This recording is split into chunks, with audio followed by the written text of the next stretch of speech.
भागलपुर में एक नवजात इस दुनिया में अपना पांव रखते ही अस्पताल प्रशासन की लापरवाही का शिकार हो गया। वहीं मानवता को शर्मसार करने वाली इस घटना के बाद अब अस्पताल प्रशासन और डॉक्टर अपनी नाकामी को छिपाने के लिए नवजात को गर्भ में ही मृत घोषित करने में जी जान से जुटे हुए हैं। जानकारी के अनुसार शंकरपुर के दिलदारपुर दियारा निवासी कुंती देवी शुक्रवार की देर रात असहनीय प्रसव पीड़ा के बाद पैदल ही सदर अस्पताल के लिए रवाना हो गई। जब कुंती देवी दीपनगर पहुंची तो उन्हें एक ई रिक्शा का सहारा तो मिल गया, लेकिन अस्पताल प्रशासन की उपेक्षा से भला उन्हें कौन बचाने वाला था। अस्पताल पहुंचते ही वहां तैनात कर्मियों ने उन्हें भर्ती नहीं लेने की बात कही। लाखों मिन्नतें करने के बाद कर्मियों का दिल पसीजा और उन्होंने अगले सुबह अस्पताल में उन्हें भर्ती कर लिया। लेकिन अभी कुंती देवी का सर से बला टला कहां था। डॉक्टरों को इसकी जानकारी देने के बदले नर्सों ने खुद से नॉर्मल डिलीवरी कराने का संकल्प ले लिया।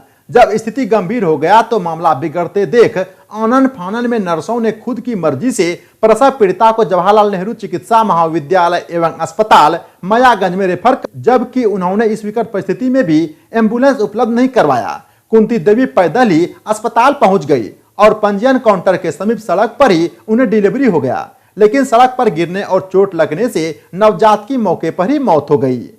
क्या कारण था, कहाँ कराए थे? कहाँ बाहर में कहाँ रहते हैं? और लॉकडाउन में आए हैं? कब आए? लॉकडाउन से पहले तो पहले ट्राई करवा रहा था। हाँ, पूरे ट्राई हो गया था। जब बच्चा नहीं निछड़ रहा तब हमको बोलने गया, तब हम आए हैं। और मेरा क्षेत्र का भी पेशेंट नहीं है। ओह, आपका कौन सा क्षेत्र है? मेरा क्षेत्र है शंकरपुर बिंद टोला और दिलदारपुर, मैंने गांव मेरा है, क्षेत्र कोई दूसरा सा।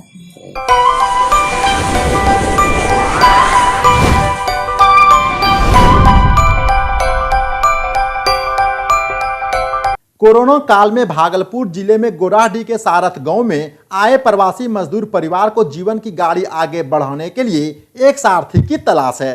जानकारी के अनुसार 70 वर्षीय कैंसर पीड़ित भूदेव मंडल अन्य राज्यों से कोरोना काल में अपना गांव वापस लौटा है, लेकिन उन्हें क्वारंटाइन सेंटर में जगह नहीं मिला, जबकि ग्रामीणों ने भी गांव में प्रवेश की अनुमति उन्हें नहीं दी और आखिरकार गांव के पास से बहने वाली एक नदी के तट पर ही उन्होंने तंबू गाड़कर पूरे परिवार के साथ रहना शुरू कर दिया।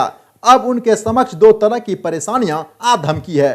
पहला तो यह कि वह कैंसर जैसी गंभीर बीमारी से लड़ रहा है और दूसरा वह दिल्ली से लौटकर आया है, जिससे उन्हें गाँव वाले गाँव में प्रवेश करने की अनुमति नहीं दे रहे हैं। वहीं लॉकडाउन के कारण बिना इलाज के दिल्ली एम्स से बैरंग लौटे कैंसर पीड़ित भूदेव मंडल अपनी हर सांस की लड़ाई घूट घूट कर लड़ने के लिए मजबूर है। इस संबंध में हीरालाल की पत्नी बताते हुए रुहासी हो गई कि 2 दिन तक आई भीषण बारिश और तूफान के कारण पूरे परिवार को रात भर जगे रहना पड़ा। पास में कोई ऐसा सूखा वस्त्र नहीं था जिसे पहनकर रात गुजार सके।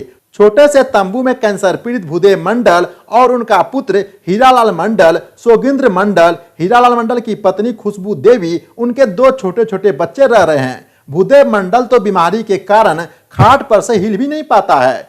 जब तंबू में धूप पीड़ा देने लगती है तो दोनों बेटे और बहू उन्हें खाट सहित तंबू से दूर किसी पेड़ की छांव में लेकर जाते हैं। शाम होने पर उन्हें पुनः तंबू में लाया जाता है। परिवार के लोगों का कहना है कि 4 दिन ही बीते हैं, अभी और कम से कम 10 दिन रहना है, जबकि इस दौरान पेट की ज्वाला को शांत करने के लिए तंबू के आसपास खेतों में लगे खीरा ककड़ी खाते हैं। हालांकि मामले की जानकारी मिलते ही आनन फानन में स्थानीय प्रशासन ने उन्हें वहां से हटाकर क्वारंटाइन सेंटर में भर्ती करवा दिया है।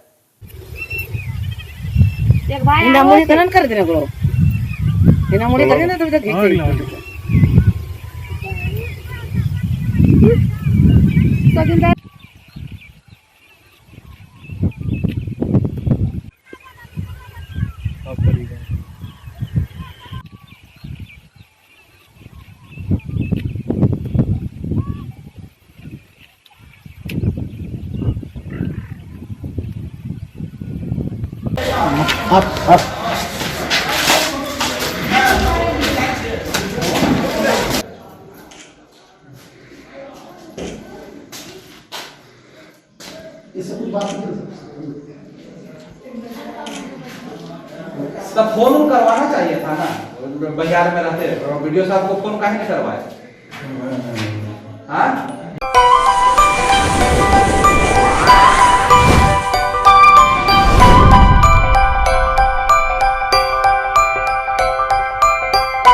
सुपौल जिले के सदर थाना परिसर में डीएसपी विद्यासागर के नेतृत्व में ईद को लेकर शांति समिति की एक बैठक आयोजित की गई। वहीं बैठक को संबोधित करते हुए डीएसपी विद्यासागर ने सभी से अपने घरों में ही रहकर शांतिपूर्ण ढंग से ईद मनाने की अपील की है। बैठक में नगर परिषद के कई पार्षद और ग्रामीण मौजूद थे।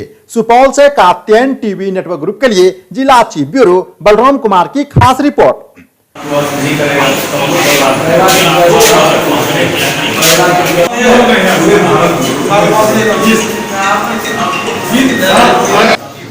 हाँ सर, ये शांति समिति की बैठक हुई थी, ईद के निमित्त हुई थी और जिसमें शांति समिति के बहुत सारे सदस्यों की उपस्थिति हुई।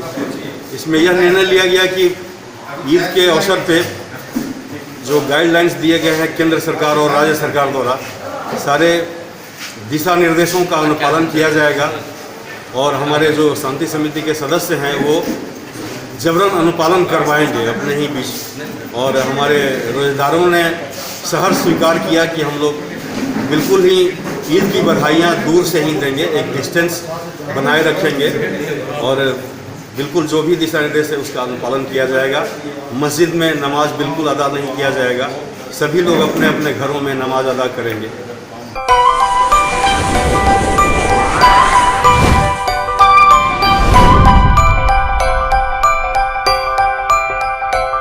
लातेहार जिले के चंदवा में इन दिनों गर्मी चरम सीमा पर है। वहीं इस उमस भरी गर्मी और लू से लोग काफी परेशान भी हो रहे हैं। प्रखंड के कई ग्रामीण इलाकों में जल संकट की स्थिति भी गहराने लगी है, जबकि प्रखंड के भरीला टोला में लघु ग्रामीण जलापूर्ति योजना के तहत लगा सोलर जल मीनार विगत 2 माह से खराब पड़ा हुआ है। लातेहार से कात्यायन टीवी नेटवर्क ग्रुप के लिए कैमरामैन राहुल कुमार के साथ जिला चीफ ब्यूरो बद्री गुप्ता की खास रिपोर्ट।